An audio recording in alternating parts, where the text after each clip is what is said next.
melakukan pengukurannya. Kemudian minggu kemarin kita baru saja melaksanakan pengukuran perkenalan dengan menggunakan total station atau theodolit ya, dan mencoba melakukan pengukuran sudut untuk keperluan perhitungan kolimasi dan indeks vertikal. Melanjutkan materi minggu keempat, pada minggu kelima ini kita melanjutkan dari penerapan atau implementasi penggunaan total station atau theodolit ya, yang mana fungsi dari total station atau theodolit ini dapat digunakan dalam melakukan pengukuran. Baik itu nantinya pengukuran sudut horizontal dan vertikal, dan nantinya digunakan juga dapat untuk melakukan pengukuran jarak. Kalau theodolit nanti kita bisa melakukan pengukuran jarak tidak langsung dengan metode optis, sedangkan total station itu juga kita dapat melakukan pengukuran jarak tidak langsung dengan metode jarak elektronis. Mungkin sebelum kita membahas ke tahapan pengukuran sudut, kita akan membahas lagi konsep dasar tentang bearing dan azimut ya, karena ini merupakan hal yang penting juga. Mungkin pada minggu ke-1 atau minggu kedua ya, kita sudah pernah mendiskusikan hal ini. Apa sih bearing itu, apa itu azimut? Nah, nanti kita ulas lagi, karena dalam melakukan implementasi pengukuran sudut menggunakan theodolit atau total station, dua istilah ini akan memberikan peranan penting dalam pengukuran berikutnya. Jadi ini adalah modul yang juga saya buat ketika saya menjadi narasumber pada kegiatan pelatihan bidang survei dan pemetaan dalam rangka percepatan pendaftaran tanah di Provinsi Kepulauan Riau tahun anggaran 2018. Jadi tahun 2018 kemarin saya diberikan amanah dan kepercayaan oleh BPN Kantor Wilayah Kepulauan Riau yang berpusat di Tanjung Pinang untuk memberikan pelatihan dasar kepada calon-calon surveyor, asisten surveyor kadaster berlisensi yang nantinya akan dilibatkan ke proyek langsung ya, proyek langsung pemerintah yaitu PTSL atau pendaftaran tanah sistematik lengkap. Jadi di situ adalah suatu forum yang mana rekan-rekan calon ASKP ini nantinya dilatih, dididik, digembleng untuk nantinya ketika selesai pelatihan dapat langsung diimplementasikan ke proyek pemerintahan ini. Ya, materi ini disusun oleh saya sendiri yang ini mengacu pada materi yang menjadi patokan diajarkan di BPN. Oke, kita akan membahas lagi tentang bearing dan azimut. Nah, ini pasti akan Anda jumpai ya selama 1 semester ke depan ya, sehingga istilah ini jangan sampai Anda kelupaan. Dalam survei seringkali ditentukan garis referensi tetap yang dengannya semua garis survei diacu. Garis seperti itu dinamakan meridian. Garis meridian itu adalah garis acuan gitu ya. Sudut-sudut yang terbentuk dan terreferensi pada meridian dinamakan bearing, atau dengan kata lain, meridian adalah arah acuan yang darinya bearing ditentukan. Di sini definisi dari bearing adalah sudut horizontal antara meridian referensi dan garis survei yang diukur searah atau berlawanan arah jarum jam. Bearing suatu garis ada yang didapatkan sebagai bearing lingkaran penuh atau azimut, bearing kuadratis, reduced bearing, dan bearing grid dalam survei geodesi. Oke, jadi kita fokus ke paragraf ketiga, yang mana definisi dari bearing adalah sudut horizontal. Oke, jadi bearing dan azimut adalah dua jenis sudut horizontal. Ya, bearing adalah sudut horizontal yang antara meridian referensi dan garis survei. Jadi arahnya yang pertama itu adalah dia berada di meridian referensi. Kemudian arah yang kedua adalah garis survei yang diukur searah atau berlawanan arah jarum jam. Jadi meridian referensinya untuk bearing itu dia meridiannya bisa dari 0 derajat arah utara, bisa 0 derajat dari arah selatan. Sedangkan arah garis surveinya itu bisa diukur searah jarum jam, bisa berlawanan arah jarum jam.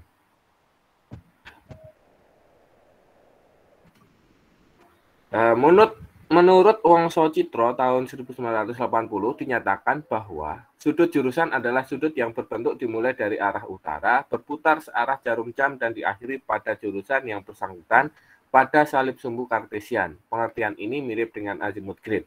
Nah, perbedaan mendasar dengan azimuth adalah kalau azimuth itu juga sama-sama sudut horizontal, sama kayak bearing itu adalah sudut horizontal. Bedanya adalah kalau azimuth adalah sudut horizontal yang meridian atau acuannya itu pasti dari arah utara, 0 derajat arah utara, yang dia bergerak searah jarum jam. Jadi dengan definisi demikian kita bisa mengetahui apa sih bedanya bearing dan azimuth, apa sih persamaannya. Bearing dan azimuth persamaannya adalah sama-sama sudut horizontal. Perbedaannya adalah kalau bearing itu acuannya bisa 0 derajat arah utara, bisa 0 derajat arah selatan. Kalau azimuth, dia acuannya selalu 0 derajat arah utara. Kemudian, perbedaan yang kedua adalah kalau bearing, itu arah sudutnya, itu bisa searah jarum jam, bisa berlawanan arah jarum jam. Tapi kalau azimuth, itu sudutnya terbentuk searah jarum jam. Contohnya kalau ini ada salib sumbu, salib horizontalnya, sumbu X-nya adalah garis dari WE ke E, kemudian sumbu sumbu yang sejajar sumbu Y-nya adalah dari N ke S. Jadi utara ke selatan, barat ke timur. Kalau azimuth itu adalah sudut yang terbentuk dari meridian atau acuannya itu arah utara yang bergerak searah jarum jam. Nah, ini adalah disebut dengan azimuth. Tapi kalau bearing, dia bisa searah jarum jam, bisa berlawanan arah jarum jam. Dia acuannya bisa 0 derajat arah utara, bisa 0 derajat arah selatan. Baik itu searah jarum jam atau berlawanan arah jarum jam. Dalam pengukuran azimuth, seringkali kita akan menjumpai yang istilah dengan nama deklinasi jarum magnet. Deklinasi jarum magnet adalah penyimpangan arah jarum magnet terhadap meridian sebenarnya. Deklinasi bisa mengarah ke timur atau barat, tergantung pada posisi kutub utaranya ada di timur atau barat meridian sebenarnya. Sehingga seringkali kita akan menjumpai yang namanya deklinasi. Deklinasi itu adalah penyimpangan arah jarum magnet terhadap meridian sebenarnya. Jadi kalau meridian sebenarnya yang kita asumsikan sejajar dengan Y, sumbu Y, maka ada yang namanya nilai deklinasi yang dia itu nggak ke arah meridian magnet. Nah, besarnya sudut penyimpangan antara meridian sebenarnya dengan meridian magnet disebut dengan deklinasi.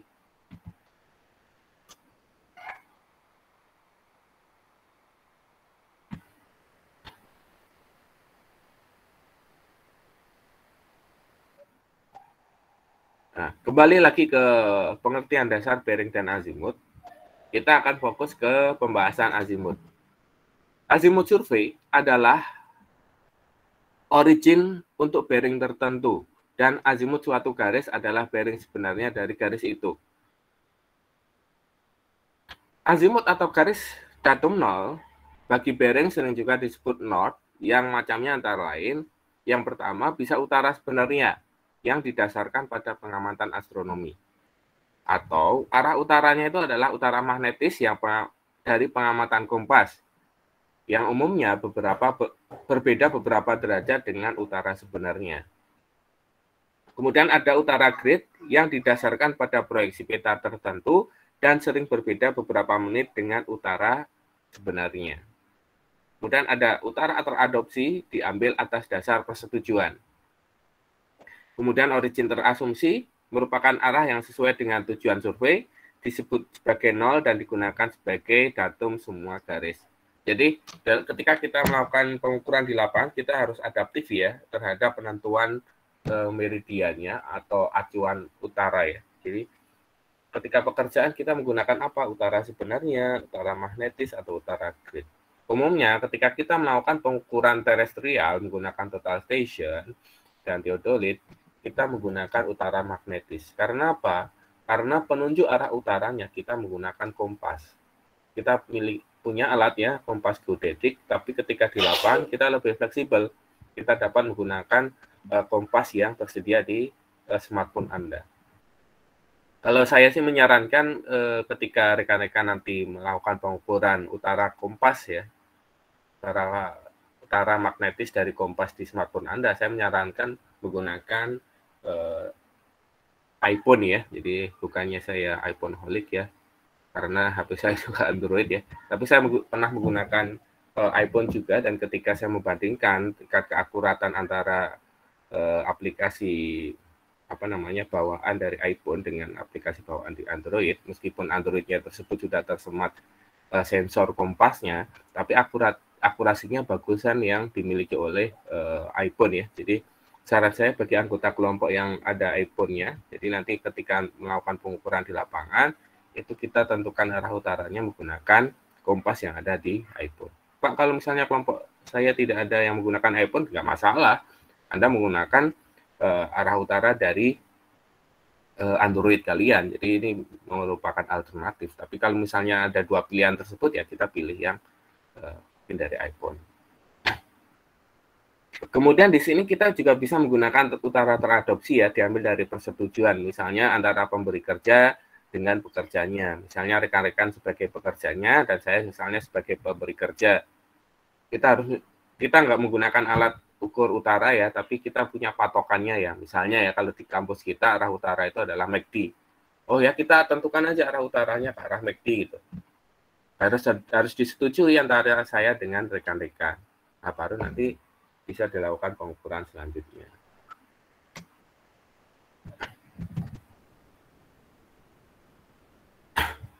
Ada dua jenis azimut ya. Yang pertama adalah azimut geodetis, dan yang kedua adalah azimut astronomis.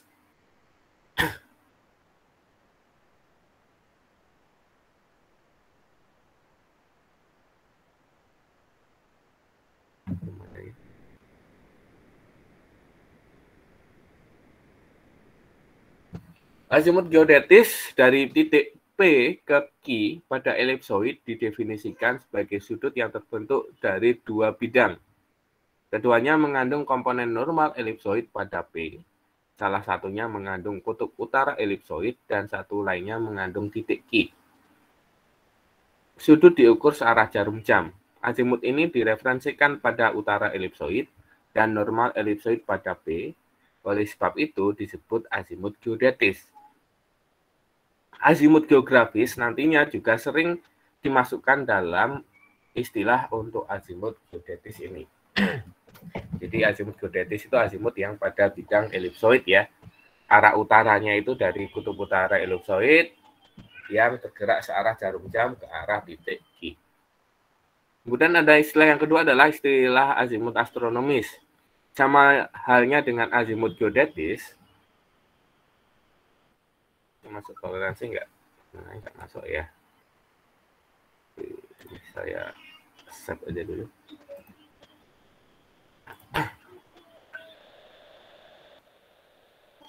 Sama halnya dengan azimut geodetis, azimut astronomis dari titik P ke Q didefinisikan sebagai sudut yang terbentuk dari dua bidang.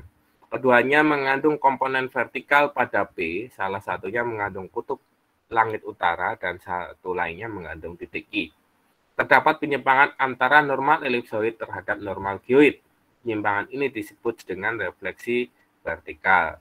Hasil pengamatan matahari merupakan azimut astronomis atau sering juga disebut dengan azimut matahari. Jadi kalau azimut astronomis ini, dia salah satunya mengandung kutub langit utara. Yang juga sama dengan azimut geodetis, dia bergerak searah jarum jam menuju ke salah satu titik yang diacu, yang dibidik, yaitu titik yang mengandung titik Q. Nah, antara azimut geodetis dan azimut astronomis itu terdapat penyimpangan ya, yang disebut dengan defleksi vertikal ya, karena terdapat perbedaan antara normal elipsoid dengan normal geoid. Nah, jadi misalkan di sini ini permukaan bumi, ini ada bidang geoid, kemudian ini ada bidang elipsoid, dan terdapat penyimpangannya yang disebut dengan defleksi vertikal. Nah, nanti mungkin rekan-rekan akan menjumpai di mata kuliah proyeksi peta ya, apa itu elipsoid, apa itu geoid ya. Jadi Elipsoid itu bentuk model bumi secara matematis ya, yang umumnya memiliki parameter setengah sumbu panjang, setengah sumbu pendek, dan flattering ya, atau parameter yang digunakan untuk memodelkan bumi itu menjadi elips. Kemudian kalau geoid adalah model bumi yang dia direferensikan dari bidang ekuipotensial gaya Fourier, model bentuk bumi yang sebenarnya ya. Atau kalau misalnya kita bahas pada istilah umumnya, geoid itu adalah bidang ekuipotensial gaya berat bumi yang berimpit pada muka air laut rata-rata, sehingga nantinya bentuk dari permukaan bumi itu tidak secara matematis berbentuk elips ya, tapi dia akan memiliki nilai dari rata-rata pada ekuipotensial gaya berat bumi di setiap titik yang nilainya itu akan berbeda-beda.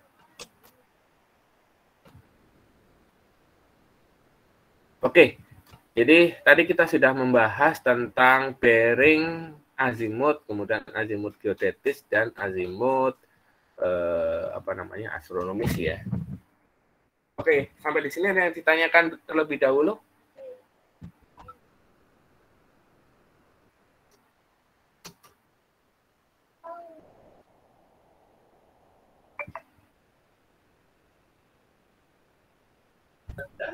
Izin Pak.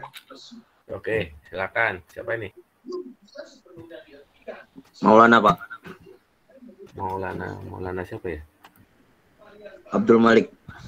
Oke, mungkin bisa di-on-kan dulu kameranya, Mas Maulana. Pak. Oke. Oh ya. Kelas A ya. Silakan, Maulana.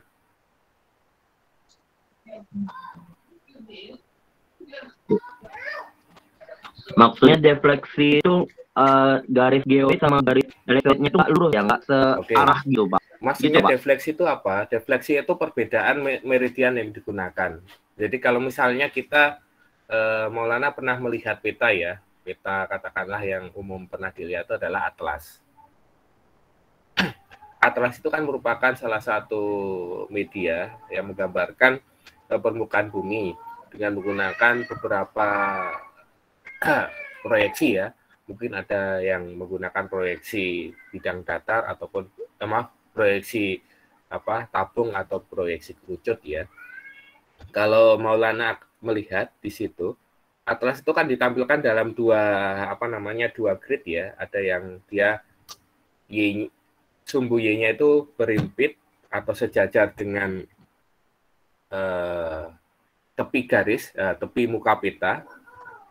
Ada juga yang dia menuju ke arah kutub utara.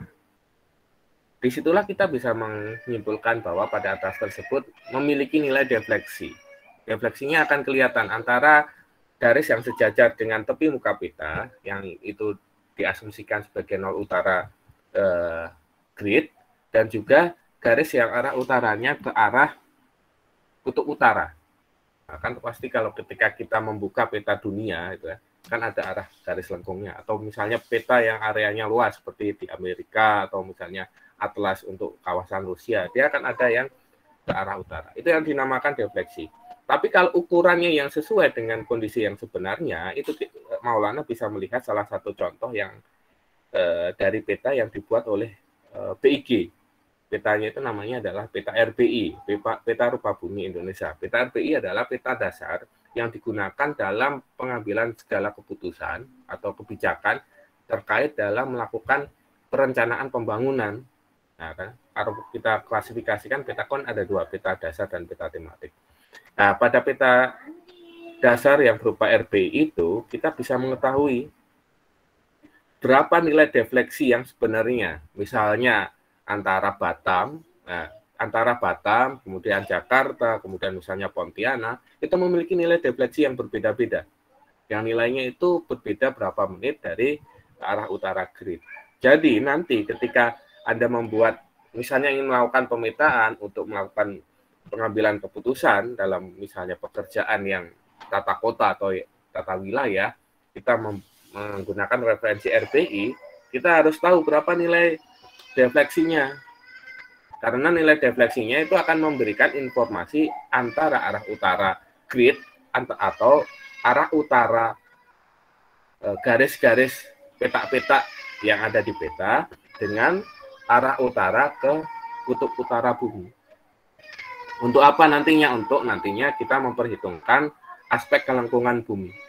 Tapi kalau untuk pemetaan skala besar, areanya yang kecil, untuk area yang kecil, nah itu kita tidak perlu terlalu memperhitungkan itu. Itu Maulana. Jadi gini ya Pak, misalnya kalau titik defleksinya itu sama dengan 0 itu, berarti titik utara sama titik acuannya itu satu garis lurus kan Pak? Gimana Mas? Kalau misalnya penyimpangannya itu, defleksi vertikalnya itu 0 Pak, berarti titik acuan sama titik utaranya itu, garis utaranya itu satu garis lurus ya Pak? Betul. Udah Pak, ngerti Pak. Terima kasih Pak. Sip, mantap. Pertanyaan yang sangat bagus ya, Maulana ya. Oke, Ahmad Reza mau bertanya? Present. Pak. Iya. Gimana Ahmad? Tadi nggak kedengaran Pak. Suara saya nggak kedengeran ya? Enggak, di perangkat saya kecil banget. Taruh gimana taruh? Suara saya. Terdengar jelas Pak? Terdengar jelas ya? Perangkatnya. Mungkin ininya sama Ahmad Reza. Apa namanya? Pakai headset mungkin bisa. Pak, boleh izin live bentar nggak Pak? Masuk lagi nanti Pak. Oke, siapa namanya? Ahmad Reza ya? Oke. Iya Pak. Silahkan Ahmad Kecil Reza. banget suaranya Pak. Siap. Oke, ada pertanyaan lain?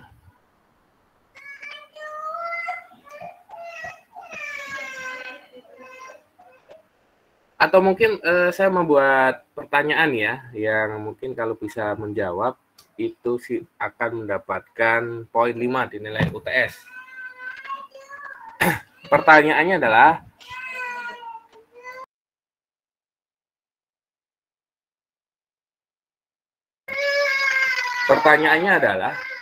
apa perbedaan antara bearing dan azimut? Saya Pak. Oke, izin Pak menjawab. Oke, kayaknya taruh dulu. Dokter Sukses telat sedikit. Ini persamaan dan perbedaannya ya Pak? Iya. Untuk persamaannya itu bearing dan azimut ini sama-sama garis horizontal. Oke. Nah, perbedaannya itu sedikit sudut horizontal ya Mas? Iya. Oh ya Mas. Oke, lanjut.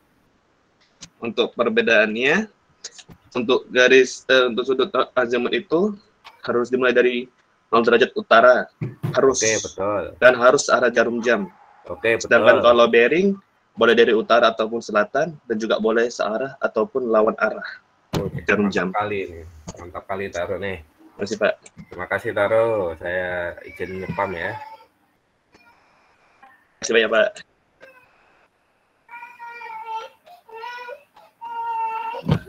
Maaf ya kalau ada noise ya. Anak saya lagi nangis.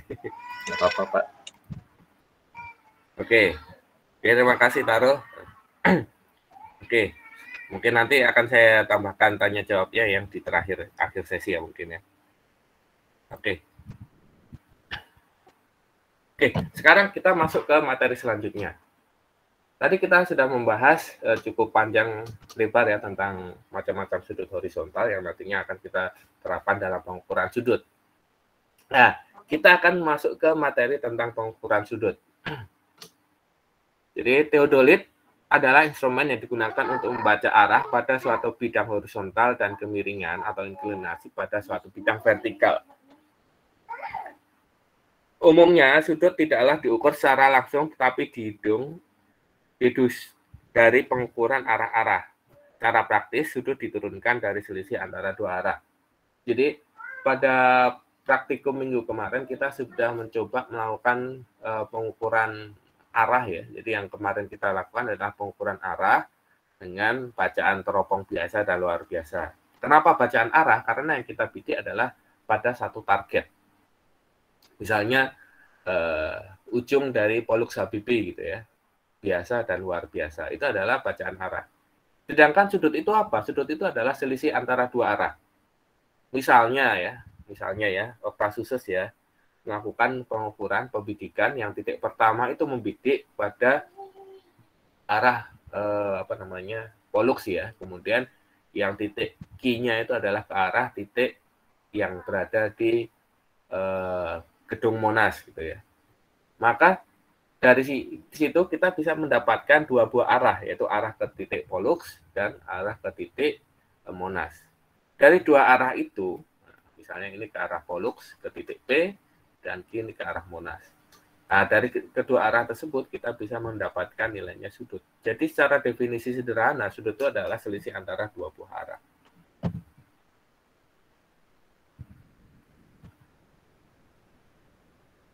Jika teodolit atau instrumen ukur tanah lainnya didirikan pada suatu titik dan dibidikkan pada target-target, arahnya dapat dibaca dengan skala tertentu atau sering juga disebut bacaan sudut. Nah, di sini ada tiga macam cara bagaimana kita melakukan pembacaan sudut. Yang pertama adalah dengan cara dalam mengarahkan pada target pertama A atau reference object. Ya, jadi misalnya kita bidik di target, ya, alat Anda berdiri di titik origin O ya. Ya, kita membidik target A sebagai reference object, atau selanjutnya reference object itu saya sebut sebagai RO. Atau backset. Kemudian dengan membidik apa adanya atau sembarang. Jadi ketika kita membidik ke target A, kita tidak perlu melakukan null set. Jadi kalau di praktikum kemarin kan ada beberapa langkah yang saya menyuruh untuk null set ya. Tapi kalau ini ketika kita bidik target A, apakah boleh Pak kita tanpa null set? Boleh. Jadi asumsinya, asumsi. Implementasinya adalah ketika kita membidik titik A, kita membaca berapapun nilai horizontal yang diperoleh. Misalnya bacaan horizontal yang diperoleh adalah 67 derajat 30 menit 20 detik. Kemudian kita bidik ke arah titik B. Target selanjutnya titik B. Diperolehlah nilai bacaan horizontalnya adalah 107 derajat 50 menit 20 detik. Di sini kita bisa memperoleh dua arah horizontal, yaitu target A dan target B. Definisi umum dari sudut adalah selisih antara dua buah arah, sehingga sudut antara A ke B atau AOB bisa kita peroleh dari hasil pengurangan dari bacaan horizontal target B dikurangi bacaan horizontal di target A. Sehingga kalau bacaan horizontal di target B itu adalah 107 derajat 50 menit 20 detik.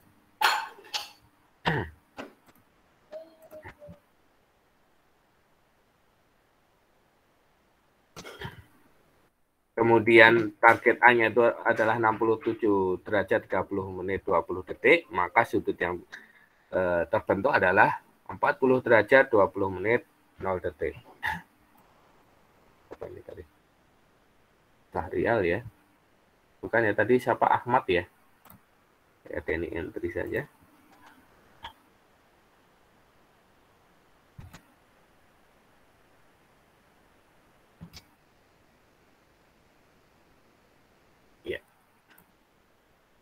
Sering dalam praktiknya, bacaan target A diset 0 derajat, 0 menit, 0 detik oleh pengamat. Dengan demikian, sudut AOB atau sudut bacaan horizontal di target B.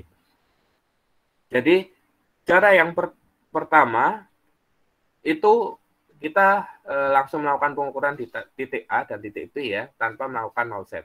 Kalau yang cara yang kedua, sering kita dalam prakteknya, seperti pada minggu kemarin, kita membidik target yang pertama itu dengan menggunakan atau men-set 0 derajat ya. Sehingga kita tidak perlu melakukan perhitungan sudutnya. Karena apa? Karena sudutnya pasti akan terbentuk yaitu nilai dari target B-nya. Kenapa? Karena ketika kita membidik target A itu 0 derajat, maka berapapun sudut yang mengarah ke titik B, maka nilai horizontal dari titik B tersebut adalah bacaan sudutnya. Karena definisi dari sudut itu kan selisih antara dua buah arah ya. Jadi ketika arah keduanya diketahui dan arah yang pertamanya 0, maka sudutnya adalah arah kedua. Kelebihannya adalah memudahkan penghitungan dan memperkuat kontrol kesalahan karena bacaan target B sekaligus sebagai sudut yang terbentuk. Nah, jadi kemarin ketika kita praktikum minggu ketiga, kita bisa mengetahui, oh ini bacaannya masuk atau tidak itu ya. Oh bacaan ini pengukurannya melenceng atau tidak, karena umumnya perbedaan antara sudut dalam posisi teropong biasa dan luar biasa itu adalah 180 derajat.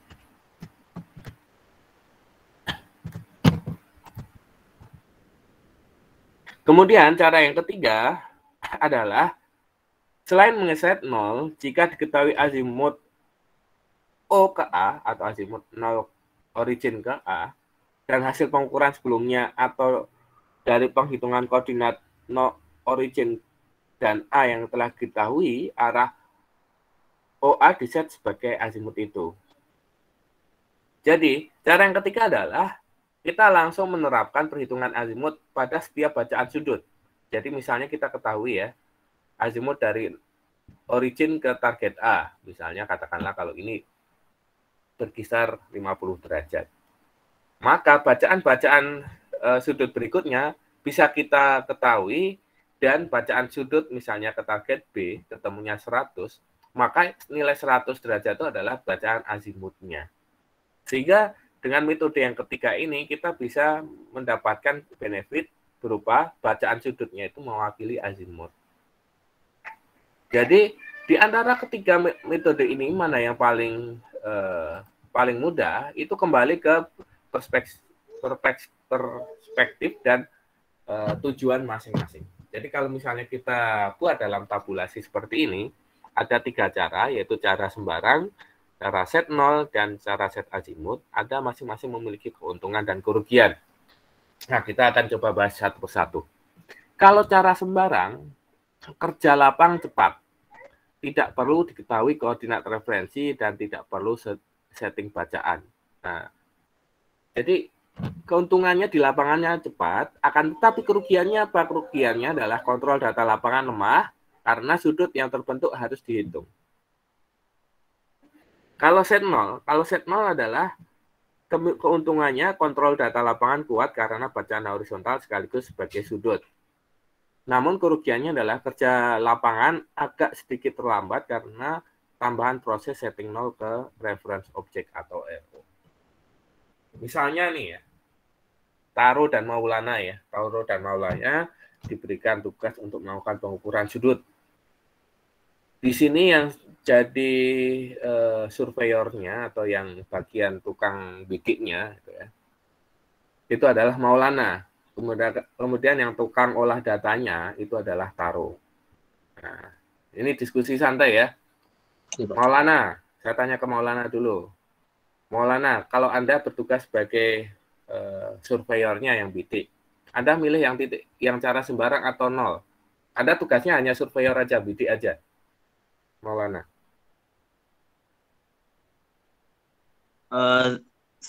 Titik sembarang sih, Pak. Oke, sembarang. Sekarang Taro. Kalau Taro bagaimana Taro? Anda sebagai data processing atau pengolah data. Saya sih maunya yang set 0 sih, Pak. Nah, jawaban Maulana dan Taro adalah benar. Karena apa? Karena itu menguntungkan dari kedua belah pihak, gitu ya.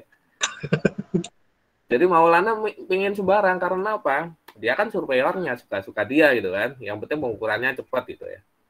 Tapi Taro nggak mau. Saya karena Taro itu yang olah data. Makanya kalau ngolah data pengennya biar kita cepat dalam kontrol bacaan. Udah, Maulana kamu ngukurnya nanti set 0 aja. Biar aku cepat ngolahnya. Aku nggak pusing-pusing ngolahnya. Itu benar apa yang tadi dijabarkan sama Maulana dan Taro. Nah, jadi nanti ketika di lapangan ada harus kesepakatan aja antara yang ngontrol datanya dengan yang surveyornya. Tapi jangan sampai berantem ya itu. Baik, Pak. Jadi kalau misalnya di lapangan saya sih lebih prefer ke set 0 ya, karena umumnya nantinya ketika ada pekerja pun sebagai surveyor dan olah datanya itu nanti Anda sendiri satu orang gitu ya. Jadi akan lebih mudah ketika set 0. Tapi kalau misalnya ada 2 tugas ya sepakatan aja mau sembarang atau set 0. Kalau sembarang kan cepat. Kemudian ada yang set azimut ya, yang metode yang ketiga adalah Ini hitungannya paling cepat karena bacaan horizontal sekaligus bacaan azimut.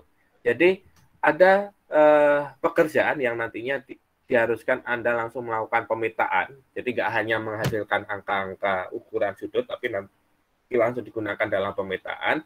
Maka kita bisa melakukan dengan metode set azimut. Jadi nanti hitungannya cepat itu maksudnya apa? Karena nanti untuk menentukan posisi relatif suatu titik di atas di lapangan, sesuai dengan konsep sistem kutub atau polar pada pembahasan minggu kedua, maka untuk menentukan posisi koordinat tersebut kita butuh data jarak dan azimut.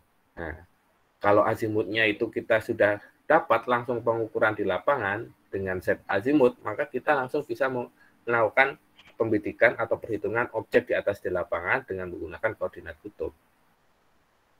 Kemudian kerja lapangannya paling lambat karena perlu diketahui azimut reference object. Nah, ini kerja lapangannya lebih lambat daripada yang cara sembarang dan set nol. Karena kita perlu menggunakan kompas ya yang pertama. Kemudian kita harus tentukan arah utaranya berapa.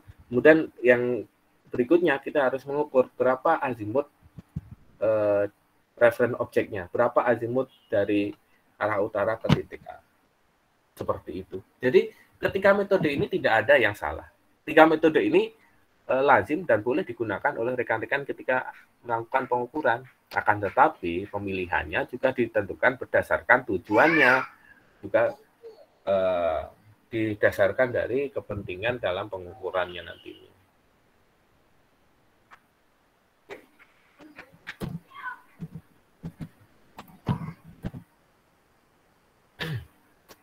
Kemudian itu adalah teknis pengukurannya ya. Setelah itu kita akan membahas tentang perbedaan sudut dalam melakukan pengukuran sudut. Itu ada 2 ya, ada sudut kanan dan sudut defleksi. Oke. Nah, sudut kanan baik sudut AOB maupun BOA disebut dengan sudut kanan, angle of the right. Nah, jadi ini ya. Sudut AOB dan BOA, yaitu sudut searah jarum jam yang terbentuk dari garis belakang ke garis depan. Besarnya adalah 0 derajat sampai dengan 360 derajat. Nah, jadi, kalau sudut AOB, berarti sudut AOB itu adalah sudut dari A ke B searah jarum jam. Kalau sudut kanan ya, ini kita membahas sudut kanan. Berarti sudut AOB besarnya berapa? Oh, besarnya dari A ke B. Kalau sudut BOA adalah sudut BOA yang searah jarum jam. Jadi bukan sudut balik ke A dari B ke A, tapi dari B searah jarum jam kembali ke A. Nah, ini adalah disebut dengan sudut kanan. Jika diketahui bacaan horizontal ke A dan ke B, sudut AOB dan BOA dihitung sebagai berikut. Sudut AOB sama dengan bacaan horizontal B dikurangi bacaan horizontal A ditambah 360 derajat. Sedangkan sudut BOA adalah bacaan horizontal A dikurangi bacaan horizontal B ditambah 360 derajat. Catatannya adalah angka 360 derajat sebagai pilihan ditambahkan jika hasil pengurangannya kurang dari 0 atau negatif. Nah, jadi ini juga mungkin beberapa kali terjadi ketika Anda mencoba melakukan pengecekan kolimasi dan indeks vertikal ya pada praktikum minggu kemarin. Kenapa ada 360 derajat? Jadi 360 derajat itu diterapkan jika nilainya tuh ketemunya negatif. Nah, ini juga sama. Jadi AOB, BOA itu nantinya didapatkan rumusnya seperti ini dan ditambahkan 360 derajat kalau nilainya adalah negatif.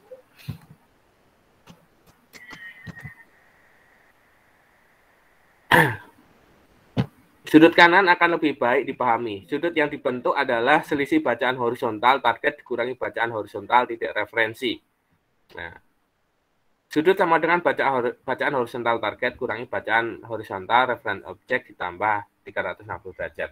Nah, ini kita akan coba mengimplementasikan bagaimana kita menerapkan sudut kanan pada saat melakukan pengukuran di lapangan. Jadi ketika kita menggunakan sudut kanan, maka sudut bisa dihitung dengan cara bacaan horizontal target. Jadi bacaan horizontal target ini misalnya ada PQR. Alat Anda berdiri di titik Q, ya.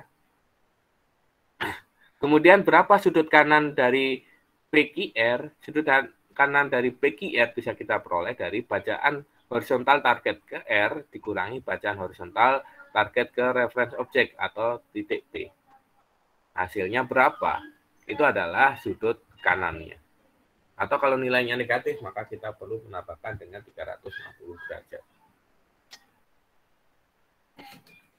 Dalam pengukuran traverse atau poligon, nah nanti pengukuran traverse atau poligon itu akan Anda jumpai di praktikum minggu ke-7 atau minggu setelah UTS ya. Seperti gambar di samping, arah ukuran P menuju S dapat dijelaskan sebagai berikut ya. Nah, jadi tadi kita sudah membahas tentang alat berdiri di Q. Kalau di R juga sama. Reference objeknya mana? Reference objeknya adalah backside. Nah, ketika R kan reference objeknya di Q ya. Jadi untuk menghitung berapa sudut kanan dari Q RS, maka bacaan horizontal target S dikurangi bacaan horizontal pada target ketika bidik ke Q. Sehingga kita memperoleh sudut kanannya.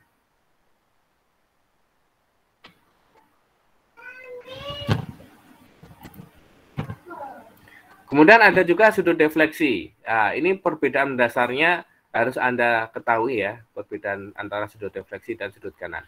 Sudut defleksi yaitu sudut searah atau berlawanan jarum jam yang terbentuk antara perpanjangan garis belakang atau sebelumnya dengan garis yang bersangkutan. Nah, perbedaannya kalau sudut defleksi itu bisa searah, bisa berlawanan arah jarum jam.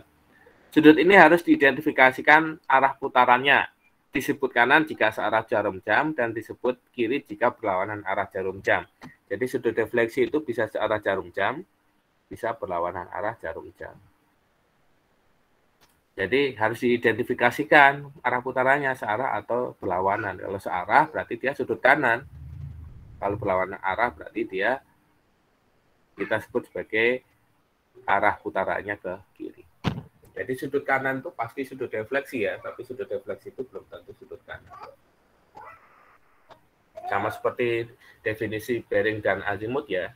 Azimut itu pasti bearing, tapi bearing belum tentu azimut. Oke. Sebelum kita membahas metode pengukuran sudut horizontal, ada yang ingin ditanyakan?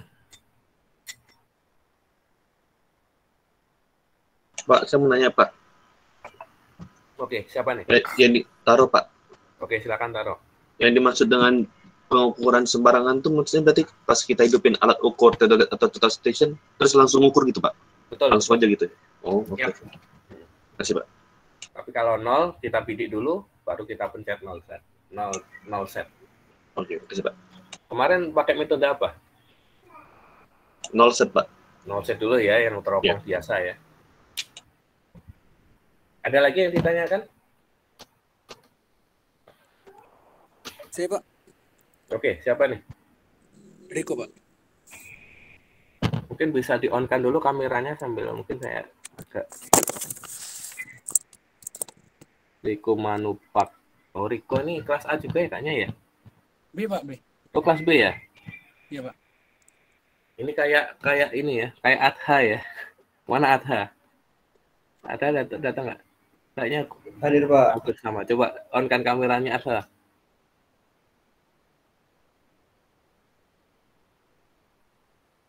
Halo Adha, mungkin bisa di-on-kan kameranya Adha.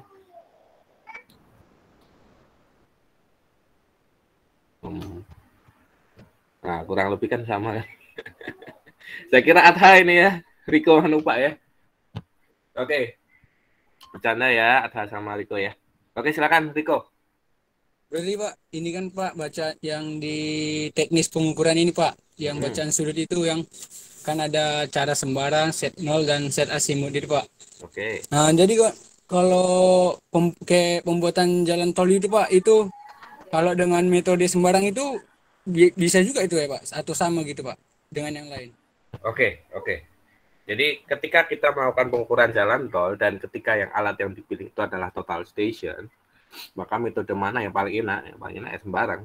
Karena apa? Karena ketika kita melakukan pengukuran trayek yang panjang ya, atau trase yang panjang ya, misalnya jalan tol, maka kita kan pasti ditarget nih. Misalnya jalan tol itu kan puluhan bahkan mungkin ratusan kilometer ya pekerjaannya ya. Dan setiap hari itu ada targetnya, misalnya harus ada 2 kilo. Maka dari situ mana metode yang paling cepat? Nah, metode paling cepatnya kalau misalnya alat yang digunakan adalah total station, maka kita menggunakan menggunakan cara sembarang. Jadi langsung bidik gitu. Kalau nol set kan membutuhkan waktu yang relatif sedikit aja sih, lebih lama. Cuma kan ketika kita ke lapangan, pasti yang akan kita capai adalah bagaimana kita mengerjakan dengan waktu cepat, dengan target yang banyak, dan hasilnya juga baik. Maka kita menggunakan sembarang aja. Itu kalau kasusnya kita menggunakan total station ya, tapi ketika kita sudah menggunakan teknologi yang sudah semakin maju ya, umumnya pembuatan jalan tol sudah mulai diatasi dengan menggunakan teknologi fotogrametri ya, menggunakan fixed wing ya. Menggunakan fixed wing digunakan untuk pemotretan udara. Itu apa? Pikomanu Pak. Dan ini Pak, kan saya sering Pak lihat itu ada orang pekerjaan jalan gitu Pak, dia sering ngukur jalan itu, tapi dia nggak pakai total station gitu Pak. Dia pakai ada tuh Pak pengukuran yang dia kayak jalan pakai roda gitu Pak. Itu apa itu Pak? Yang dia pakai jalan satu roda aja itu Pak. Jalan satu roda. Mungkin nanti ya, ditampilkan ke saya contoh gambarnya ya, Riko ya. Oh, oke Pak, baik Pak. Mungkin bisa juga menggunakan RTK ya, RTK kemudian diletakkan di atas roda, tapi umumnya RTK ini kita menggunakan satu rover itu penangkap sinyal satelit kalau kita menggunakan basis pengamatan survei GNSS ya, tapi umumnya itu nggak pakai roda sih, pakai berjalan orang-orang berjalan melewati beberapa wilayah yang akan kita petakan. Oke Pak, baik Pak. Makasih Pak. Itu yang pembangunan bundaran yang di Trans Barelang itu juga membutuhkan geodet ya. Yang iya Pak, pernah. Itu digunakan itu lagi pembangunan ya, Pak. Betul. Itu menentukan posisi-posisi supaya dia bisa melingkar, itu juga perannya surveyor itu.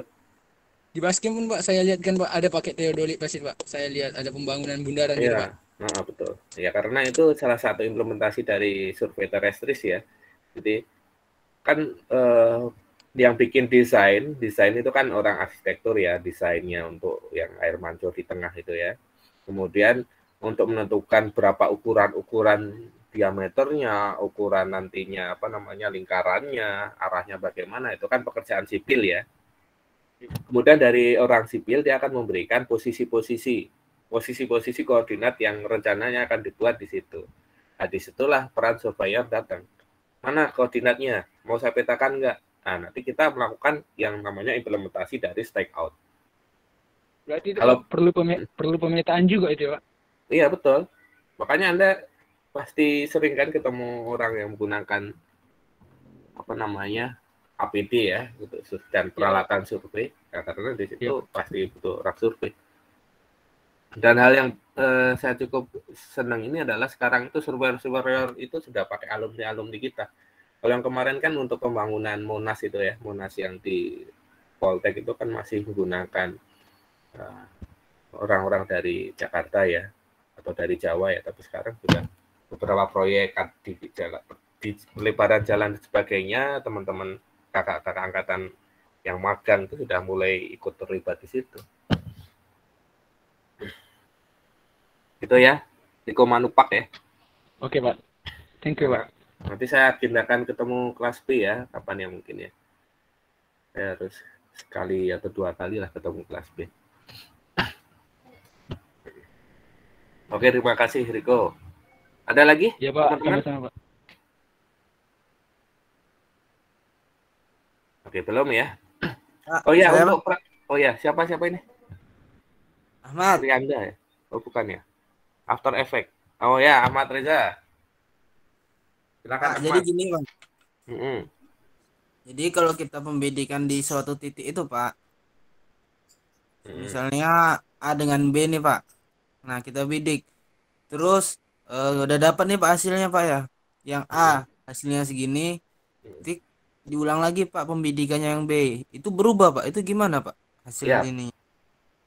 kemungkinan besar berubah. Kemungkinan besar berubah, kemungkinan bisa tepat. Misalnya ya, maksudnya dari siapa nih? Ahmad Reza ya. Pak, saya Ya, Pak. coba membidik, misalkan lah ya. Saya menggunakan dua metode Pak, misalnya ya. Yang pertama metode sembarang antara titik A ke B. Kemudian dihitung berapa sudutnya, ketemunya 30 derajat, 30 menit, 30 detik misalnya ya. Kemudian Ahmad Reza juga mencoba melakukan pengukuran dengan 0 set. 0 set di A, kemudian B, dibidik. Target di B ketemu bacanya 30 derajat, 30 menit, 25 detik misalnya. Nah, itu mungkin saja terjadi. Karena apa? Karena hal itu mungkin saja terjadi ketika kita pembidikannya tidak konsisten. Memang berada pada target yang pas di ujung bangunan, akan tetapi mungkin sedikit bergeser, karena bergeser kita kunci misalnya skrup horizontalnya, kemudian kita geser sedikit saja penggerak halusnya, itu akan sudah bergerak ya, sekian detik. Misalkan Ahmad Reza ini menggunakan teodolit digital ya. Teodolit digital itu kan ketelitian bacaan terkecilnya 5 detik itu. Disenggol dikit aja, itu akan berubah 5 detik. Kecuali kalau misalnya Reza itu melakukan pengukuran dengan menggunakan teodolit yang Topcon ya, yang seri ES ya. Kan kemarin ada yang menggunakan seri ES, ada yang teodolit digital. Itu ketelitian atau bacaan terkecilnya itu adalah 1 detik.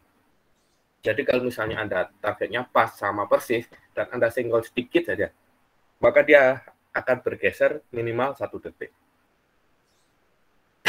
Jadi ketika kita melakukan pembidikan, pastikan bahwa titik yang kita bidik itu selalu pada titik yang sama. Kemudian yang kedua, kita juga harus sesuaikan dengan ketelitian alat ukur. Setiap alat ukur itu memiliki ketelitian berbeda-beda. Contohnya antara penggaris dan pita ukur, lebih teliti mana? Nah, kalau penggaris kan bacaan terkecilnya 1 mili, pita ukur bacaan terkecilnya 2 mili. Berarti jawabannya lebih teliti penggaris. Kemudian teodolit digital dengan total station lebih teliti mana? Kembali ke mereknya. Kalau misalnya kita lihat dari merek yang kita punya, yaitu teodolit digital Topcon dengan total station Topcon ES station, nah itu teodolit digital itu ketelitiannya 5 detik, sementara total station itu adalah 1 detik. Maka lebih teliti yang total station. Bisa saja berubah apa Ahmad Reza. Bisa juga tetap gitu ya. Nah, nanti kita akan membahas setelah ini ya. Setelah ini kita akan membahas bagaimana kita bisa menentukan apakah itu bacaan itu sudah benar atau tidak. Kesalahannya diterima atau tidak. Gitu ya Ahmad Reza ya. Iya Pak. Oke, pertanyaan yang bagus ya, langsung implementatif gitu ya. Ada lagi yang ditanyakan?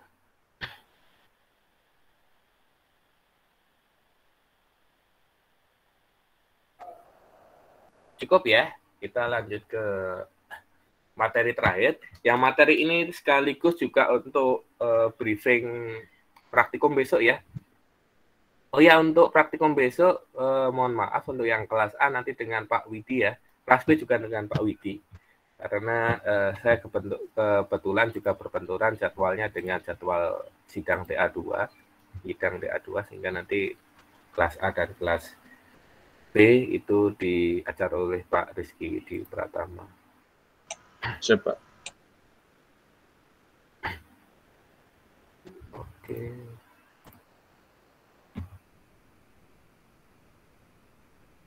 Oke, ini adalah metode pengukuran sudut horizontal yang nantinya kita coba implementasikan untuk praktikum minggu keempat ini. Untuk pengukuran yang teliti, umumnya pengamatan dilakukan dalam 2 posisi, biasa dan luar biasa. Nah, ini kita sudah coba menerapkannya minggu kemarin ya. Dan dihitung rata-rata keduanya. Nah, kemarin kan kita sudah melakukan perhitungan ya, kolimasi dan vertikal ya. Seharusnya nanti data rata-rata per kelompoknya itu dilaporkan ke kami, saya dan Pak Rizky Widi. Kemudian dari dasar data dari teman-teman itu kami validasi tingkat ketepatan datanya atau tingkat penyimpangan datanya, kemudian nanti kita koreksi ke setiap alatnya.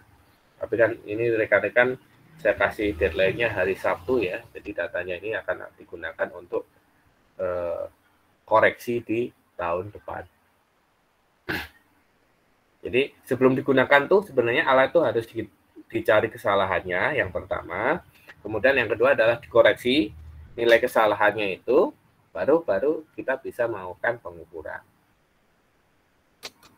Nah, kalau misalnya ya, kita asumsikan bahwa alat tersebut sudah terbebas dari kesalahan. Kita di sini sudah langsung melakukan asumsi bahwa alat tersebut sudah terbebas dari kesalahan. Kita langsung ke metode pengukuran sudut horizontalnya. Oke, ini adalah pengukuran seri ya. Setelah setting bacaan 0 pada target reference object atau pada bearing yang telah ditentukan, urutan-urutan pengukurannya adalah sebagai berikut. Jadi misalnya Anda berdiri di titik A. Nah, nanti prakteknya seperti ini. Anda berdiri di titik A, kemudian di titik A itu yang pertama Anda harus pastikan teropong itu adalah teropong biasa. Patokannya ketika kita menggunakan teropong biasa adalah skrup baik itu skrup horizontal dan vertikal itu berada di sebelah kanan. Anda bidik arah ke titik 1, kemudian kita kunci, kemudian kita tempatkan menggunakan penggerak arus horizontal dan vertikal. Kemudian kalau sudah, nah, di sini kita membiasakan 0 set ya. Jadi kita menggunakan metode yang kedua adalah 0 set. Kita 0 set dulu. Kemudian kita putar searah jarum jam ke titik kedua. Kemudian kita bidik titik 2, kunci horizontal vertikal, kemudian kita baca.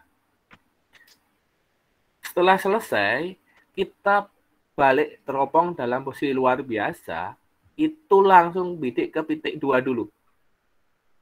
Baru dari titik 2 kita kunci horizontal dan vertikalnya, itu kita putar lagi ke saat berlawanan arah jarum jam ke arah titik 1 dan kita baca bacaan luar biasa dari titik 1. Jadi urutannya adalah 1, biasa 1, biasa 2, luar biasa 2, baru luar biasa 1. Jadi tidak terputus nih.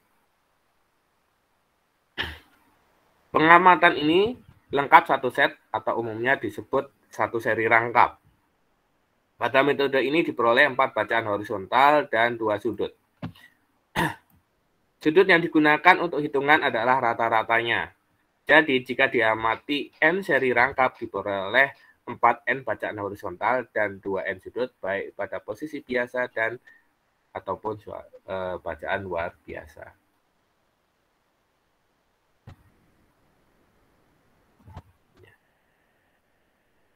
Jika diinginkan pengamatan yang lebih akurat, beberapa seri tambahan dapat dilakukan. Jadi yang tadi kita bahas adalah satu seri rangkap ya.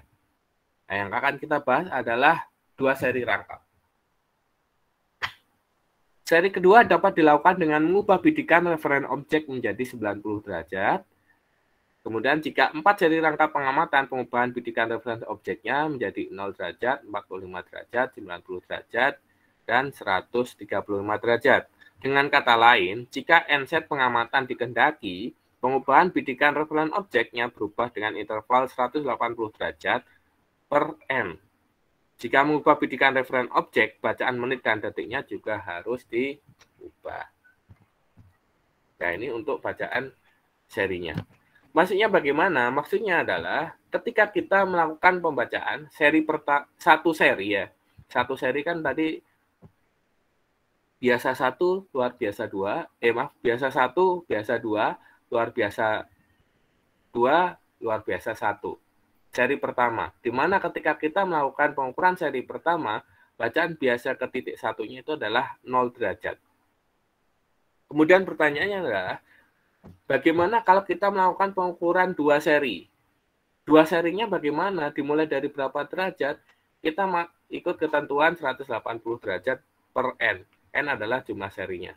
Kalau 2 seri berarti 180 derajat dibagi 2. Ketemunya adalah 90 derajat. Jadi pada seri yang kedua, setelah Anda sudah menyelesaikan seri yang pertama, kita ulang seri yang kedua. Yaitu dengan cara bagaimana? Kita bidik ke titik 1 lagi, kunci horizontal dan vertikalnya. Yang tadi pada seri yang pertama, itu Anda melakukan 0 set, maka yang seri kedua ini Anda melakukan 90 set. Bedanya yang tadi kita set 0 derajat, pada seri yang kedua ini kita melakukan set 90 derajat. Misalnya yang pada seri pertama 0 derajat 0 menit 0 detik, berarti yang seri kedua juga kita mulai dari 90 derajat 0 menit 0 detik. Sama, setelah kita set 90, kita melakukan langkah yang sama. Biasa ke titik 2, luar biasa ke titik 2, dan luar biasa ke titik 1. Kalau 4 seri bagaimana? 4 seri berarti 180 derajat dibagi 4, ketemunya kan 45 derajat.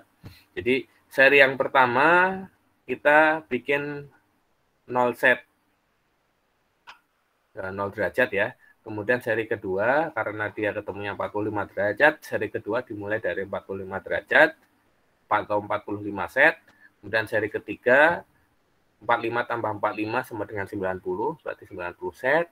Kemudian seri keempat adalah 90 tambah 45, ketemunya adalah 135 derajat, jadi 135 set. Semakin banyak seri, semakin banyak looping yang harus dikerjakan.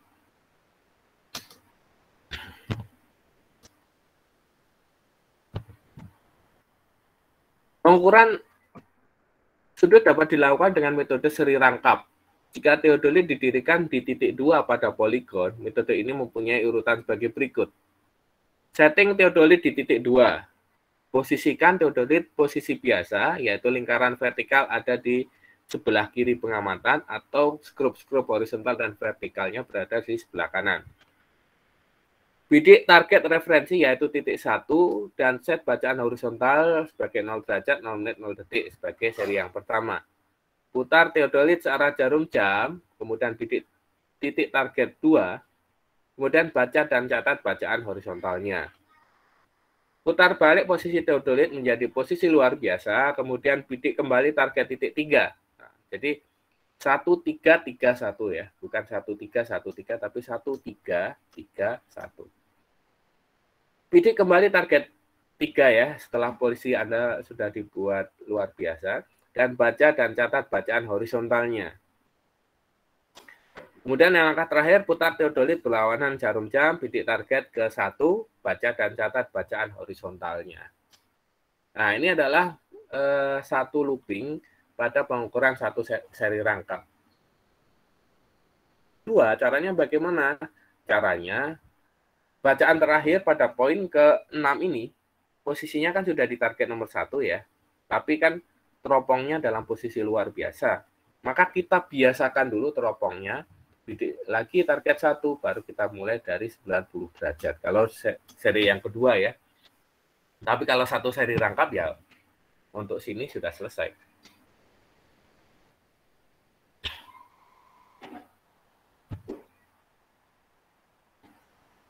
Nah, misalnya seperti ini. Misalnya ini adalah stasiun, jadi stasiun itu tempat berdiri alat, Anda berdiri di titik 2. Kemudian target yang Anda bidik adalah target titik 1 dan titik 3. Kemudian ini kolom yang ketiga adalah horizontal. Horizontal ini diposisikan dalam bacaan biasa, teropong biasa, dan luar biasa. Nah, kita mulai ya. Jadi ketika alat di titik 2, Anda bidik ke titik 1, kunci horizontal dan vertikal, kemudian Anda bidik nih target tersebut, kemudian kita 0 set. 0 set ini tujuannya adalah untuk mengatur agar supaya bacaan horizontalnya itu adalah 0 derajat, 0 menit, 0 detik. Kemudian setelah itu, setelah sudah Anda 0 set, Anda arahkan teropong ini ke titik 2, kunci horizontal dan vertikal, kemudian Anda baca. Anda nggak perlu 0 set lagi, Anda baca. Nah, Anda baca ya, Anda baca berapa bacaan horizontalnya. Selanjutnya, setelah Anda sudah melakukan pencatatan data, Anda melakukan pemutaran posisi teropong menjadi luar biasa. Jadi ketika Anda luar biasa, Anda bidik lagi ke titik 3. Didapatlah 330 derajat, 33 menit, 30 detik. Selanjutnya, setelah Anda selesai melakukan pembacaan, bacaan luar biasa pada teropong ketiga, Anda geser ke titik pertama, kemudian Anda baca berapa besar bacaan luar biasa pada target di titik 1. Maka untuk yang pertama ini Anda sudah menyelesaikan seri yang pertama. Karena ini dilakukan 2 seri rangkap, maka kita melakukan pengukuran 1 looping lagi. Berdiri alat tetap sama di 2, target tetap sama 1 di 3. Ketika alat kita bidik ke titik 1, kita bidik titiknya, kita kunci horizontal dan vertikal. Kemudian yang membedakan antara seri 1 dan kedua adalah pada seri kedua, 2 seri rangkap, maka seri keduanya kita atur sebagai 90 derajat set. 90 derajat, 0 menit, 0 detik. Kemudian melakukan langkah yang sama. Anda dari posisi biasa yang sudah di set 90 derajat itu Anda putar ke arah ke titik 3. Kemudian Anda kunci horizontal dan vertikal, Anda baca berapa bacaan horizontal biasanya. Kemudian Anda putar teropongnya menjadi luar biasa, bidik ke titik 3, Anda baca berapa luar biasanya di titik 3, dan diakhiri berbidik ke titik 1 dan dibaca berapa besar derajatnya pada target di titik 1 posisi luar biasa. Kemudian dari sini kita bisa melakukan perhitungan sudutnya. Kenapa 0 set? 0 setnya akan lebih dalam melakukan perhitungan kontrol ya. Contohnya seperti ini. 0 setnya yang pertama 0 derajat, yang kedua ke arah titik 3, maka sudut biasanya pasti adalah nilai dari arah ke titik 3 ini ya. Jadi sudutnya di sini ketemunya adalah 150 derajat, 33 menit, 20 detik. Kemudian yang luar biasanya seri pertama berapa sudutnya yang kebentuk? Sudut yang kebentuk adalah luar biasa 3 dikurangi luar biasa 1, ketemunya adalah 150 derajat, 33 menit, 10 detik yang diperoleh dari 330 derajat, 33 menit, 30 detik, kurangi 180 derajat, 0 menit, 20 detik. Kemudian, hal yang sama juga dilakukan untuk pengukuran sudut yang seri yang kedua. Seri yang kedua, sudut biasa seri kedua dikurangi sudut biasa seri 1.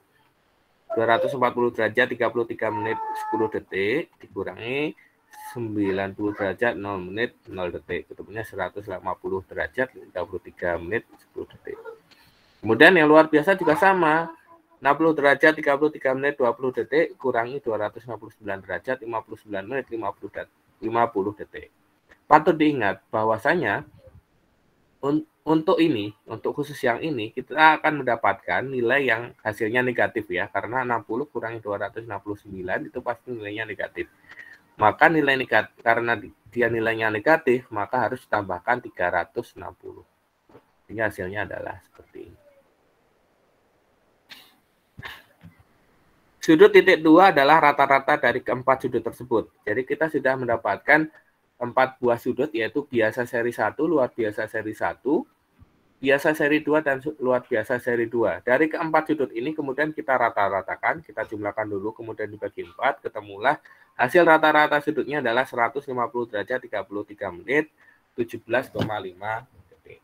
Nah, disinilah kita sudah selesai melakukan pengukuran sudut 2 seri rangkap. Apakah pengukuran ini sudah selesai?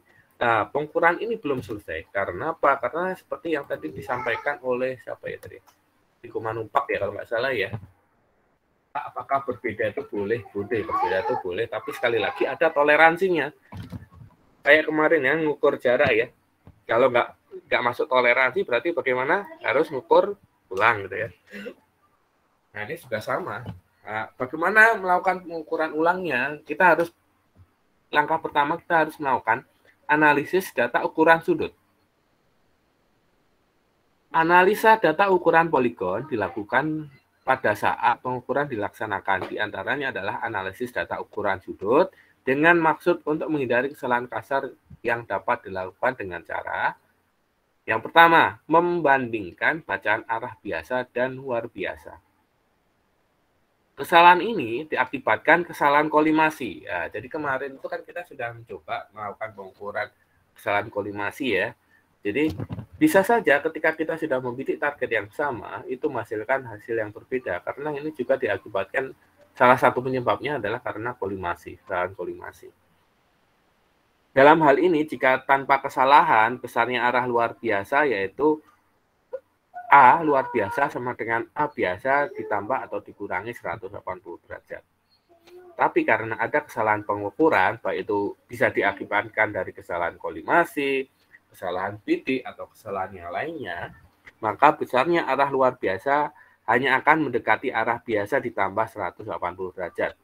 Bisa 180 derajat 0 menit sekian detik, atau 179 derajat 59 menit sekian detik. Toleransinya adalah ketelitian alat kali 60. Contoh ketelitian alat adalah 5 detik. Nah, toleransinya adalah 5 detik kali 60 sama dengan 300 detik atau sama dengan 5 menit. Jadi ini kembali ke alat apa yang Anda gunakan di lapangan nantinya ya. Jadi ketika Anda menggunakan teodolit digital, itu ketelitian alatnya adalah 5 detik. Maka toleransinya adalah 5 kali 60 detik, ketemunya adalah 5 menit. Kalau alat yang Anda gunakan adalah total station, yang mana ketelitian alatnya 1 detik, maka toleransinya adalah 1 detik dikali 60. Sama dengan 60 detik atau sama dengan 1 menit. Jadi sekali lagi, untuk perhitungan toleransi ini dihitung dari ketelitian alatnya. Jadi setiap alat itu memiliki perhitungan toleransi yang berbeda. Enak yang mana? Nah, sekali lagi ya tergantung kalian. Kalau misalnya ingin yang toleransinya agak enak ya menggunakan teodolit digital ya, karena dia salah 2 menit atau 3 menit masih masuk toleransi gitu ya. Ini contohnya di sini ada tabel. Tabel ini diperoleh dari hasil pengukuran yang tadi saya jelaskan ya. Kolom pertama menjelaskan target, kolom kedua menjelaskan bacaan biasa, kemudian kolom ketiga bacaan luar biasa, kemudian kolom ketiga adalah selisih bacaan biasa dan luar biasa. Ini rekan-rekan mungkin bisa disiapkan ya kertas untuk besok ya. Tapi harapan saya itu adalah rekan-rekan tuh ketika di lapangan nggak usah mencatat data selain di formulir ya, karena formulir itu memang untuk memfasilitasi pencatatan data. Karena apa? Karena Anda kalau misalnya terbiasa mencatat di lembar kosong, dengan dalih takut datanya nggak rapi, itu akan memberatkan kerja kalian. Kalau saya dari dulu memang mencoba melakukan pengisian formulir itu langsung di tabelnya. Jadi untuk pengukuran selanjutnya wajib ngisinya di formulir. Pak, coret-coretan nggak apa-apa, coret-coretan. Berarti kelihatan kalau ngukur beneran ya. Nah, kalau Anda nyatet di lembar yang lain, efeknya apa? Efeknya adalah ketika data Anda itu jumlahnya ratusan atau bahkan mungkin ribuan, nah itu Anda berarti 2 kali kerja nyatetnya. Nah, mungkin ketika praktikum hanya kita akan dijumpai 5-10 data ya, tapi nanti kalau udah di dunia kerja yang sebenarnya, Anda membutuhkan banyak duplikasi data ya, harus banyak dikerjakan. Jadi nanti harus dibiasakan Anda tulis di formulir. Oke, kembali ke materi. Ini adalah kolom keempat ada selisih antara bacaan biasa dan luar biasa. Kemudian ini adalah toleransinya, ini adalah keterangannya. Misalnya target yang pertama, biasanya 0 derajat, 0 menit, 0 detik. Luar biasanya adalah 180 derajat, 0 menit, 20 detik. Selisihnya berapa? Selisihnya adalah 20 detik. Masuk toleransi atau tidak? Kalau alatnya itu adalah teodolit digital yang toleransinya adalah 5 menit, berarti dia masuk toleransi. Kemudian ini salah ya. Ini 150 derajat 33 menit 20 detik dengan 330 derajat 33 menit 30 detik, ini harusnya bedanya 10 ya, 10 detik ya. 10 detik dengan 5 menit masuk. Kemudian ini 90 derajat 0 menit 0 detik dengan 269 derajat 59 menit 50 detik. Hasilnya min 10 detik, dia masih di bawah 5 menit berarti dia masuk. Jadi Pak, kalau dia positif atau negatif bagaimana? Kita asumsikan semuanya itu adalah positif ya. Kita harus menggunakan tanda mutlak di sini. Dia masih di bawah 5 menit, apakah dia notasinya negatif atau positif, maka itu masih diterima. Nah, jadi dari sini ketika kita melakukan analisis data ukuran sudut dengan membandingkan bacaan arah biasa dan luar biasa, maka yang tadi sudah kita kerjakan itu masuk toleransi semua. Maksudnya bagaimana? Maksudnya adalah selisih antara bacaan biasa dan luar biasa untuk setiap target pada seri 1 dan kedua itu memang memiliki masing-masing kesalahan. Akan tetapi kesalahan tersebut masih masuk toleransi. Sehingga semua bacaan ini diterima dan Anda tidak perlu melakukan pengukuran ulang. Misalkan ya, ternyata data Anda ada yang menyimpang jauh, nggak masuk toleransi. Misalnya di sinilah, ini bedanya adalah lebih dari 5 menit. Nah, berarti ketika Anda melakukan pengukuran ulang, Anda harus melakukan pengukuran seri yang kedua. Mengulang seri yang kedua.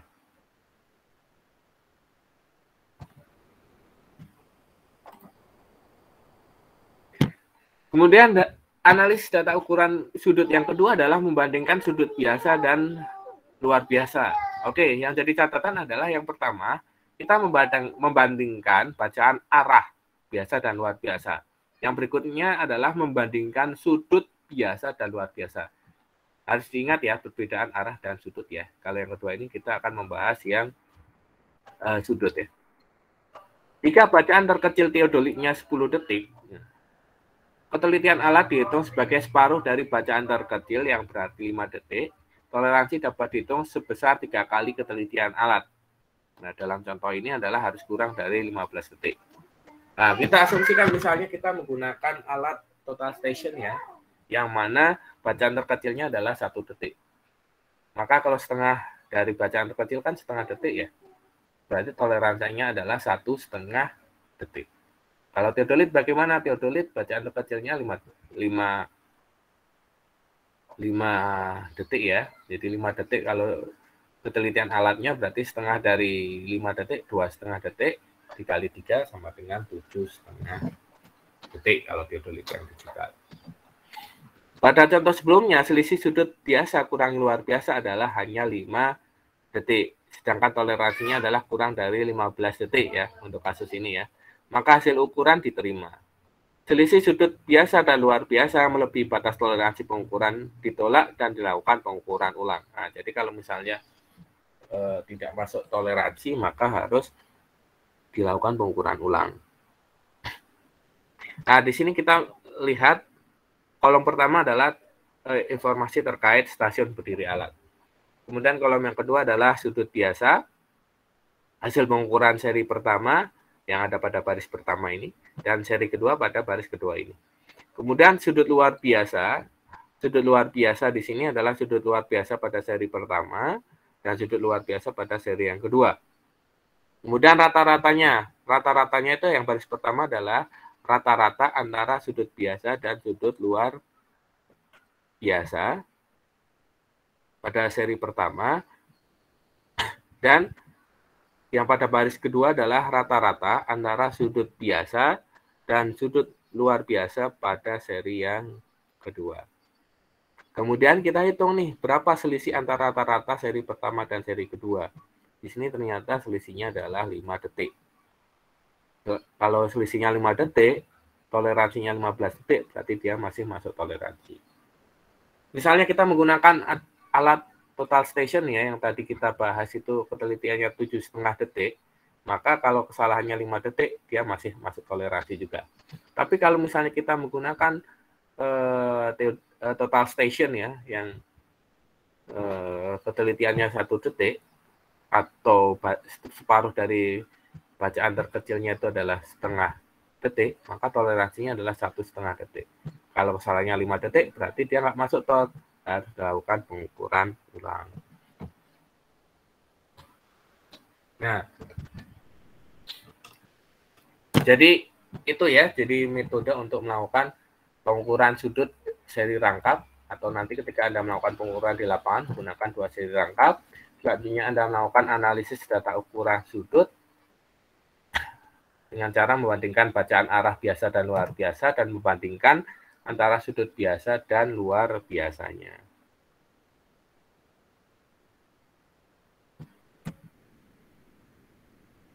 Oke, sampai di sini ada yang ditanyakan? Untuk materi yang metode seri rangkap dan bagaimana analisis bacaan sudutnya.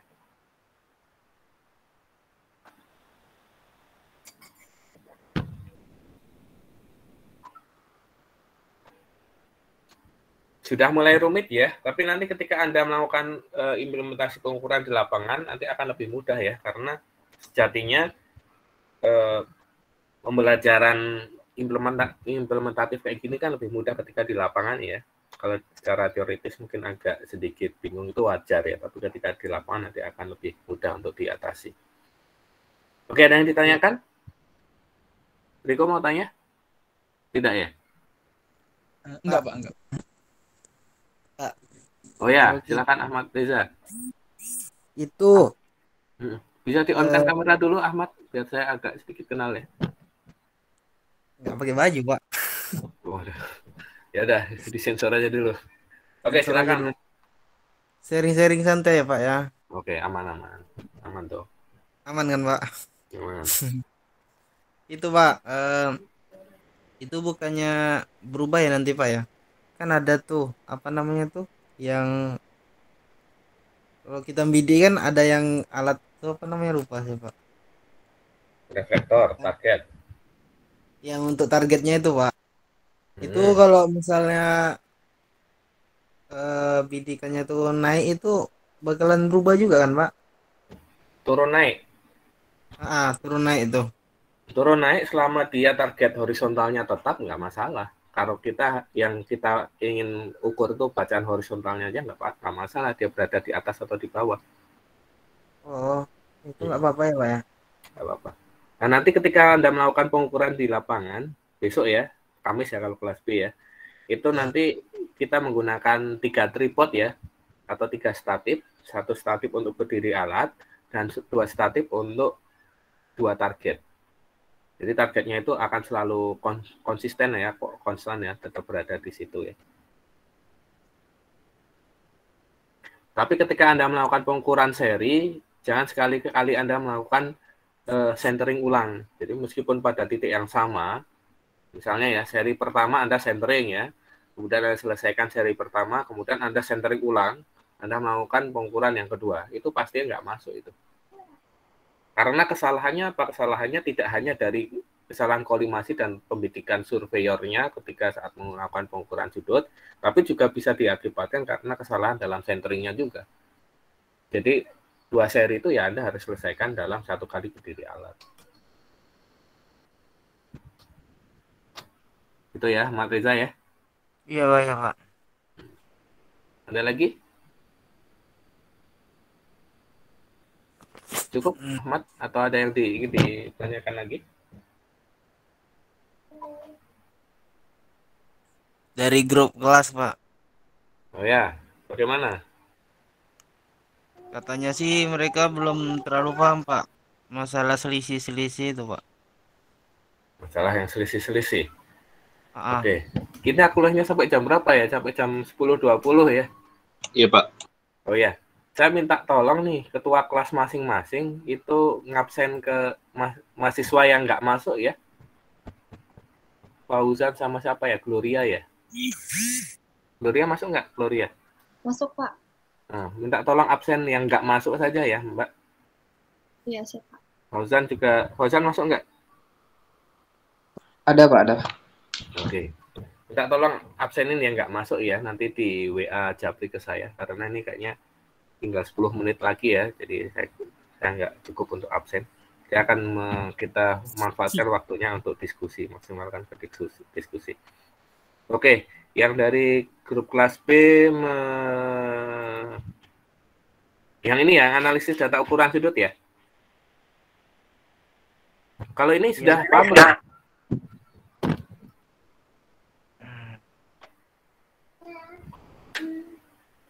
Sudah, Pak, sudah, Pak. Sudah ya, kalau yang ini ya, pengukuran ya. Oke, Jadi gini, Mas Ahmad ya.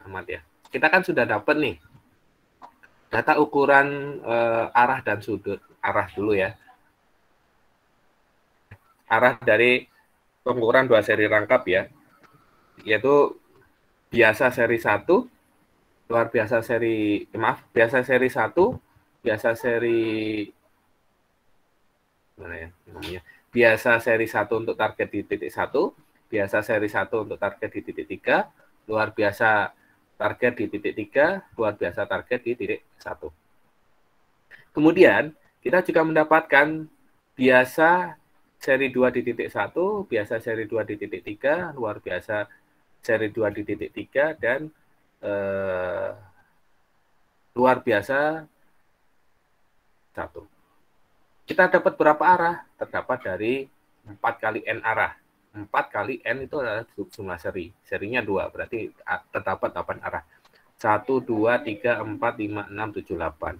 Nah, kemudian ke-8 bacaan arah ini kita masukkan ke dalam tabel ini. Sama ya.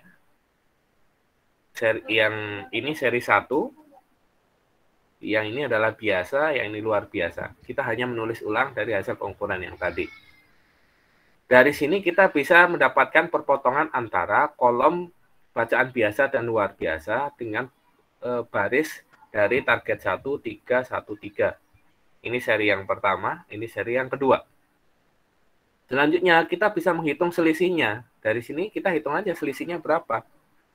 Nah, mungkin yang di sini menjadi kebingungan adalah kita masuk lagi ke kalimat ini, di mana besarnya arah luar biasa adalah arah luar biasa sama dengan arah biasa plus minus 180 derajat. Pak, kenapa ini 20 detik gitu ya mungkin ya.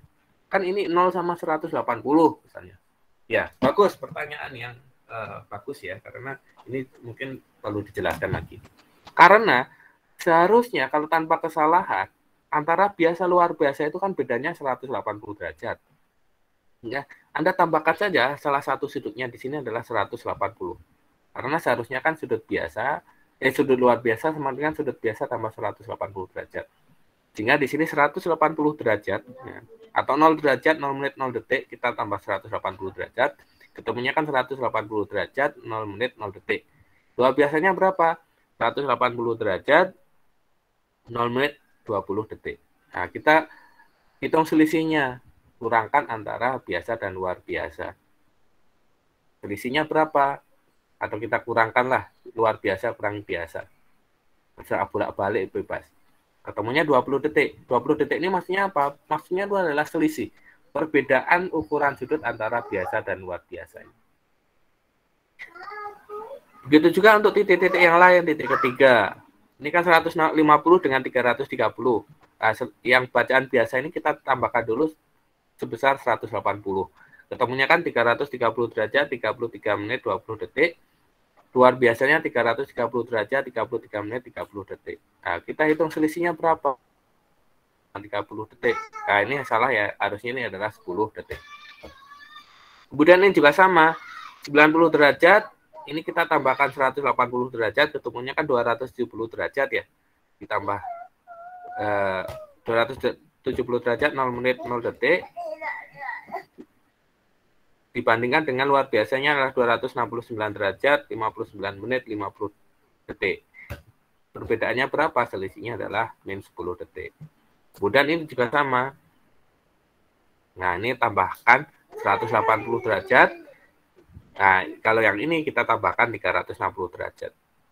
Nah, ketemunya berapa? Perbedaannya adalah 10 detik. Jadi itu, apa namanya, Ahmad Reza. Jadi, untuk yang membandingkan baca arah biasa dan luar biasa, kita tambahkan dulu 180 derajat untuk bacaan biasanya. Kemudian setelah kita tambahkan, baru kita hitung berapa selisihnya. Itu ya, Ahmad ya? Iya, Pak. Ya, Pak. Ya, pertanyaan yang bagus ya. Ini tadi saya agak kelewatan ya untuk menjelaskan ini. Kalau yang ini kan cukup simpel ya, kita nggak perlu kita tambah-tambahkan lagi, kita kurangkan untuk mendapatkan selisihnya. Oh, saya belum share screen ya. Sorry.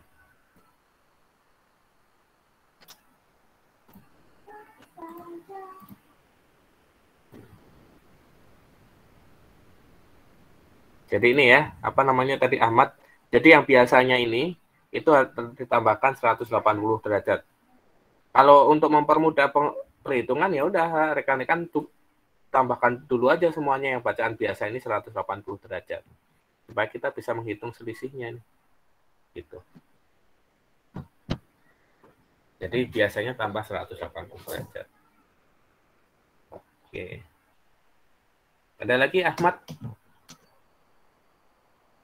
Udah Pak, masih Udah aku ya. aja Nah, nanti bisa kita gimana? Si saya aja yang nanya Pak, yang lain Pak gantian Pak. Oke. Silakan yang lain kalau ingin ada yang ditanyakan. Masih ada 3 menit, saya kira cukup 1 pertanyaan lagi ya. Ada lagi yang ditanyakan?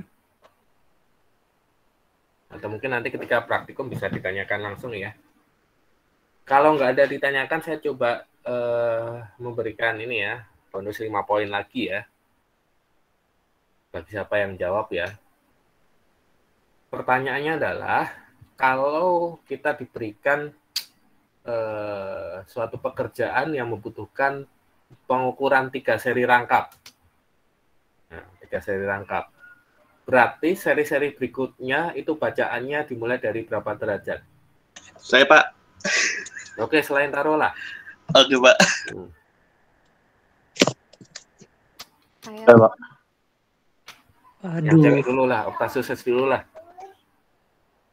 Oktasus kan dari tadi nih. Silakan Oktasus. Kalau misalnya 3 seri rangkap itu Pak, berarti 180 dibagi 3 Pak. Oke, betul. Agak kurang keras Oktasus.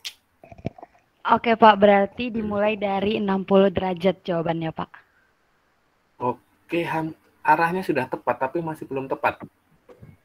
Baru setengahnya nih. Terus silakan diperbaiki.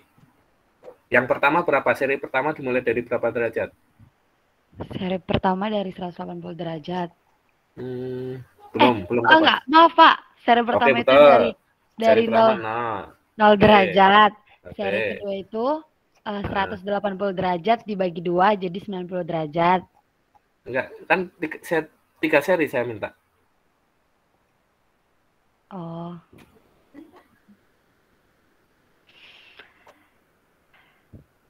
Hmm.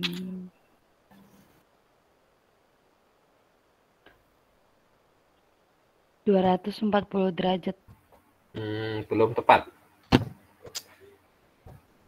Oh, saya kira tadi dengarnya berarti salah dengar saya tadi yang awal. Oke, mau diperbaiki Oktasus? Atau Iya, dilempar Pak. ke teman yang lain? Diperbaiki, dilempar aja deh Pak. Oke, silakan. Siapa yang mau coba jawab? Pak. Yogi atau Maulana dulu ya tadi ya?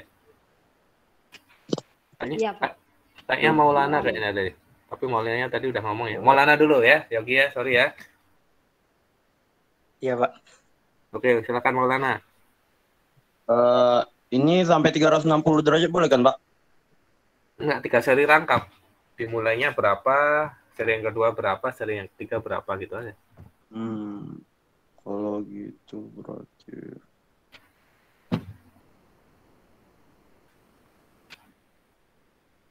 0 sampai 58 derajat, Pak. Baru tuh selanjutnya ditambah lagi 58 derajat, selanjutnya lagi ditambah 58 derajat, Pak, sampai 180. Itu, Pak. 3 seri, 58. Belum tepat. Oke, Yogi, mau coba? Iya, Pak. Oke, silakan Yogi. 0 ditambah 60 derajat, Pak. Sampai ketiga serinya ditambah 60 derajat. Oke, berarti seri pertama dimulai berapa derajat? Di berapa derajat berapa? Ya, seri pertama? 60 derajat, Pak. Seri pertama? 0 derajat. Oke, betul. Seri pertama 0 derajat. Udah, seri kedua? 60 derajat. Oke, betul. 60 derajat. Seri ketiga? 120 derajat. Betul sekali. Nah, jadi tadi jawaban Yogi betul ya, dan sekaligus menutup perkuliahan hari ini pas jam 10.20, sekarang jam 10.21, agak sedikit molor 1 menit. Betul sekali tadi, ketika kita diminta 3 seri ya, tadi permintaannya berarti kita menggunakan patokan 120 bagi 3, ketemunya kan 60. Dimulai dari seri pertama 0 derajat, Seri yang kedua dimulai dari 60 derajat dan seri ketiga dimulai dari 120 derajat. Oke, terima kasih teman-teman. Cukup banyak sesi tanya jawab dan kuis yang saya sampaikan ada yang bisa jawab, saya cukup senang ya. Jadi harapannya pemahaman Anda ini sudah bisa langsung diimplementasikan di lapangan dan harapannya juga Anda rekan-rekan bisa lancar dalam pengerjaan praktikumnya. Mungkin itu saja rekan-rekan. Nanti pembelajaran ini juga kalau ada waktu saya akan coba upload di YouTube dan dapat digunakan untuk pembelajaran nantinya. Terima kasih atas atensi rekan-rekan semuanya. Tetap sehat, tetap semangat. Saya akhiri, wassalamualaikum warahmatullahi wabarakatuh. Waalaikumsalam warahmatullahi wabarakatuh. Terima kasih, Pak. Terima kasih, Pak. Ya.